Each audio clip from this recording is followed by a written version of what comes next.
এক দেশে ছিল এক বুদ্ধিমান কৃষক।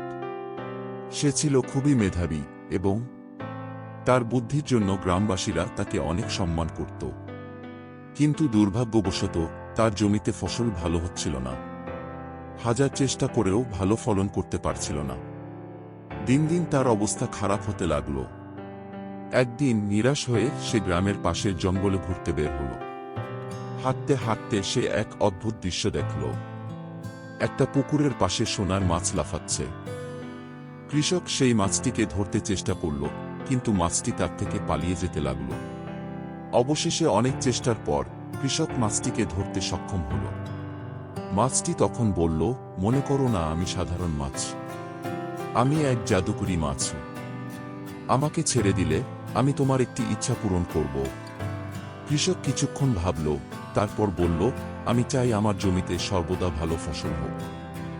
মাছটি মাথা নেড়ে সম্মতি জানালো এবং বলল, তোমার ইচ্ছা পূরণ হবে, কিন্তু মনে রেখো তোমাকে সবসময় সততার সঙ্গে কাজ করতে হবে।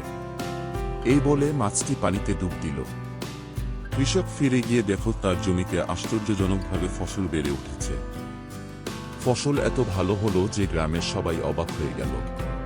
কৃষক তার ফসল বিক্রি করে অনেক টাকা রোজগার করল। তার অবস্থা দ্রুত ভালো হয়ে গেল।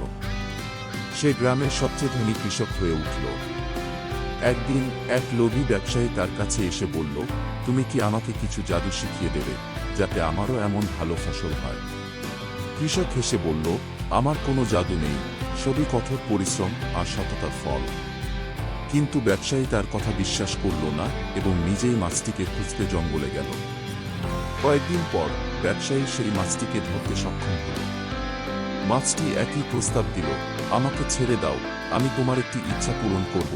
ব্যবসায়ী বলল, আমি চাই আমার ফসল আরও বেশি হোক এবং কৃষকের চেয়ে ভালো হোক। মাছটি সম্মতি জানালো এবং বলল, তোমার ইচ্ছা পূরণ হবে, কিন্তু তুমি যদি কখনো অসৎ কাজ করো তবে তোমার সব হারাবে। ব্যবসায়ী এ কথা শুনে মাছটিকে ছেড়ে দিল। ব্যবসায়ীর ফসল আশ্চর্যজনকভাবে বেড়ে উঠল, কিন্তু তার লোভ বাড়তে লাগল। একদিন সে কৃষকের জমি নিজের করার পরিকল্পনা করল।